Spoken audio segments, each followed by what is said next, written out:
Salam sejahtera dan selamat datang sekali lagi ke channel ini Current Sphere MY. Terima kasih karena masih lagi setia bersama-sama kami.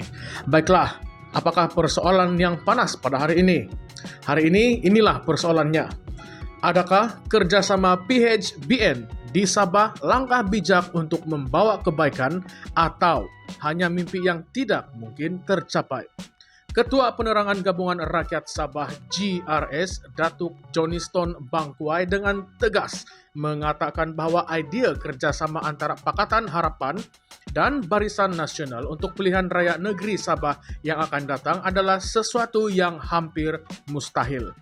Menurut Johnyston, PH lebih cenderung membentuk pakatan dengan GRS berbanding BN, mencerminkan satu persefahaman yang lebih erat antara PH dan GRS, yang mungkin dibentuk atas kepentingan yang lebih dekat dengan isu-isu tempatan. Pandangan ini timbul selepas kenyataan Presiden UMNO Datuk Seri Ahmad Zahid Hamidi yang mencadangkan kerjasama antara PH dan BN di Sabah selaras dengan model kerajaan perpaduan yang dilaksanakan di peringkat persekutuan. Dalam konteks ini, Zahid nampaknya ingin melihat Sabah turut mengamalkan konsep perpaduan politik yang serupa, di mana PH dan BN bersama-sama mengendalikan tampuk kepimpinan bagi mengelakkan perpecahan undi dan untuk memastikan kestabilan politik. Namun begitu, Johnyston melihat model perpaduan seperti ini sebagai kurang sesuai dan sukar dilaksanakan di Sabah. Menurutnya, lanskap politik Sabah yang unik membuatkan apa sahaja percubaan pemimpin dari semenanjung Malaysia untuk menentukan corak politik di negeri ini adalah sangat sukar diterima. Keunikan politik Sabah bukanlah sesuatu yang boleh dipandang ringan. Bagi banyak pihak di Sabah, negeri ini mempunyai budaya politik tersendiri yang berasaskan semangat kebersamaan dan kesetiaan kepada pemimpin tempatan. Oleh itu, bagi sesetengah pihak, sebarang campur tangan dari luar, terutamanya dari pemimpin persekutuan, dianggap sebagai satu cubaan untuk mengawal dan mempengaruhi politik tempatan. Perbezaan dari segi budaya politik inilah yang seringkali menimbulkan ketegangan dan membawa kepada konflik antara pemimpin negeri Sabah dan persekutuan. Dalam pada itu, Johnyston turut memberikan pandangan bahwa jika UMNO bertanding secara solo dalam pilihan raya negeri Sabah ke-17, ia mungkin menghadapi kesukaran untuk meraih sokongan rakyat Sabah. Bagi kebanyakan rakyat Sabah, UMNO sudah lama dilihat sebagai parti dari semenanjung yang tidak begitu memahami keperluan dan kehendak tempatan. Kesannya, ramai yang sudah serik dengan UMNO, dan Johnyston melihat ini sebagai satu cabaran besar yang mungkin sukar diatasi oleh parti itu jika ia berhasrat untuk bertanding sendirian di Sabah. Ini turut disokong oleh kenyataan pengerusi BN Sabah, Datuk Seri Bung Mokhtar Radin, yang mengatakan bahwa UMNO atau BN Sabah bersedia untuk bertanding secara solo jika tiada persefahaman atau perjanjian kerjasama yang dicapai dengan parti-parti lain di Sabah. Bagaimanapun, persoalan yang timbul adalah sama ada BN Sabah atau UMNO mampu bertahan tanpa sokongan parti-parti lain. Dengan cabaran politik yang kompleks dan keadaan sokongan yang berpecah-pecah, kekuatan politik UMNO di Sabah mungkin tidak sehebat dulu.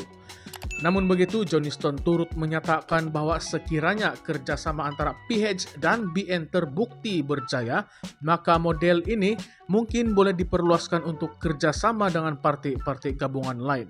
Ini bermaksud, jika PHBN dapat mengemudi perpaduan politik dengan baik di Sabah, ia mungkin membuka jalan kepada gabungan politik yang lebih inklusif, merangkumi lebih banyak pihak.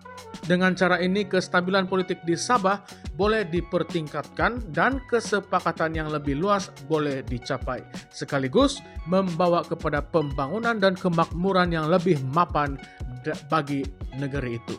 Namun, adakah rakyat Sabah bersedia untuk menerima formula kerajaan perpaduan ini? Sesetengah pihak mungkin melihat kerjasama PHBN ini sebagai satu langkah ke hadapan yang positif, tetapi bagi sebahagian lagi, ia mungkin dianggap sebagai percobaan untuk memaksa model politik Semenanjung ke atas Sabah yang mempunyai sejarah politik dan dinamika berbeza. Sentimen anti campur tangan dari luar, terutamanya dari partai-partai di Semenanjung, sering menjadi isu sensitif di kalangan rakyat Sabah yang sangat mengutamakan hak dan autonomi negeri. Selain itu, jika kita teliti, pertembungan antara kehendak tempatan dan idea perpaduan dari persekutuan ini bukanlah satu isu yang baru. Dalam sejarah politik Sabah, pertembungan antara aspirasi tempatan dan pengaruh dari Semenanjung seringkali membawa kepada ketegangan.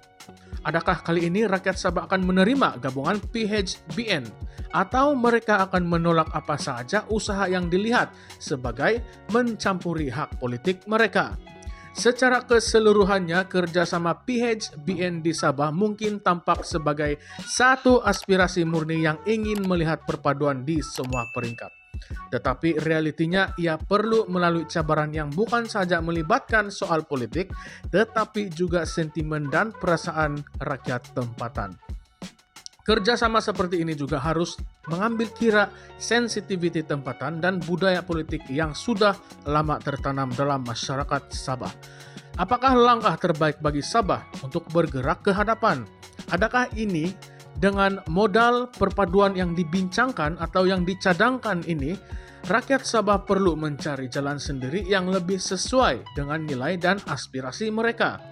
Kesimpulannya, cadangan kerjasama PHBN di Sabah ini bukan saja mencerminkan harapan untuk perpaduan, tetapi juga mengundang pelbagai persoalan mengenai kesesuaian dan penerimaannya.